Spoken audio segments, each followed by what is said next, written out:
मी तुम्हाला एक महत्त्वाची गोष्ट तुमच्यासोबत शेअर करते. एक चहा म्हणजे निळा चहा, ब्ल्यू टी तुमच्यासोबत शेअर करते. हा गोकर्णाची ही फुलं आहेत. हे काही ताजी फुलं आहेत आणि काही शिडी फुलं देखील आहेत. तर ही जी फुलं आहेत ना, ऑनलाईन तुम्ही घ्यायला जाणार ना, तर 100 ग्राम ₹300 मिळतात. तर एवढी महाग मिळतात. तर एवढी महाग जर मिळत आहे तर म्हणजे नक्कीच यांचे काहीतरी फायदे असतील म्हणून लोकं ₹300 देखील ऑनलाईन मागवतात. पण आपल्या अंगणामध्ये जर आपण हे गोकर्ण लावलं असेल ना, तर याचा रोजच तुम्ही बेनिफिट घेऊ शकतात. तर मी ही काही ताजी आणि शिडी फुलं एकत्र केली आहेत. कारण ताजी एका दिवसामध्ये एवढी निघत नाही, म्हणून शिडी आपण गोळा करून ठेवू शकतो. तर काही नुकसान नाही, फ्रीजमध्ये तुम्ही आरामात ही फुलं गोळा करून ठेवू शकतात. तर याचे बेनिफिट ना खूप सारे आहेत. तर त्यांना मी वॉश करून घेते आधी आणि याचा चहा कसा बनवायचा ते तुम्हाला मी दाखवते. तर इथं मी थोडंसं ना चव येण्यासाठी काही वस्तू घेत आहेत. जसं आलं आहे, आलं किसून घेते. गवती चहा घेणार आहेत, तर ते थोडं चव वाढवण्यासाठी. तुम्हाला पाहिजे तर तुम्ही फक्त पाण्यामध्ये हे फुलं टाकून उकळून तसंही तुम्ही पिऊ शकता. तसंच तो चहा तुम्ही घेऊ शकतात. पण थोडा टेस्ट पाहिजे. टेस्ट याला नसतो म्हणून आपण थोडं टेस्ट वाढवण्यासाठी गवती चहा किंवा मग आलं, नंतर तुम्ही थोडंसं काळी मिरी किंवा मग दालचिनीचे तुकडे वगैरे सुद्धा घालू शकतात.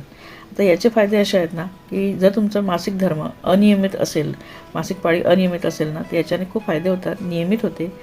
स्किनचे काहीतरी तुम्हाला आजार असेल ना, त्वचाचे आजार, त्याच्यातही खूप फायदा मिळतो. या वाढवण्यासाठी मी यामध्ये आलं किसून घेत आहे आणि थोडंसं गवती चहा घेतला आहे. फुलं वॉश करून घेतली आहेत. दोघी मी छान वॉश करून घेतली आहेत. आता यांना थोडंसं आपण कुस करून घेऊया. अख्खे बॉईल करण्यापेक्षा थोडंसं कुस करून घ्या. बघा आत्ताच त्याचा ब्ल्यू रंग निघत आहे. एक ग्लासभर मी पाणी घेत आहेत आणि त्यामध्ये आता हे सगळे इन्ग्रेडियंट मी एक एक करून बॉईल करायला ठेवणार आहेत.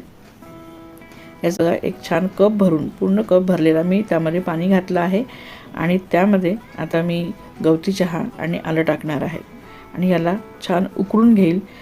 आधी याला उकळी येऊ देईल आणि मग त्याच्यानंतर गोकर्णाची फुलं घालायची आहेत. यामध्ये कुठलीच चहापत्ती किंवा साखर किंवा गुळाचा वापर करायचा नाही आहे, कारण ही हेल्दी आणि हर्बल टी आहे. तर हर्बल टीमध्ये कधीही साखर किंवा मग गूळ वगैरे वापरत नाही.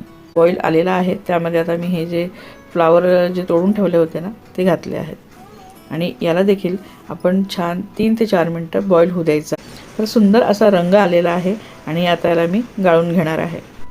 छान असा ब्ल्यू रंग दिसत आहेत, सुंदर रंग दिसत आहेत.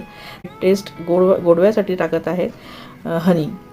जर सकाळी अंशापोटी हा चहा घेत असाल ना, तर नक्कीच घेऊ शकतात. यामध्ये लिंबू टाका. लिंबू टाकून तो अजून जास्त तुम्हाला वेट लॉसला खूप फायदेशीर असेल की आणि दिवसभर तुमची पाचनसंस्था देखील अगदी व्यवस्थित राहणार आहे.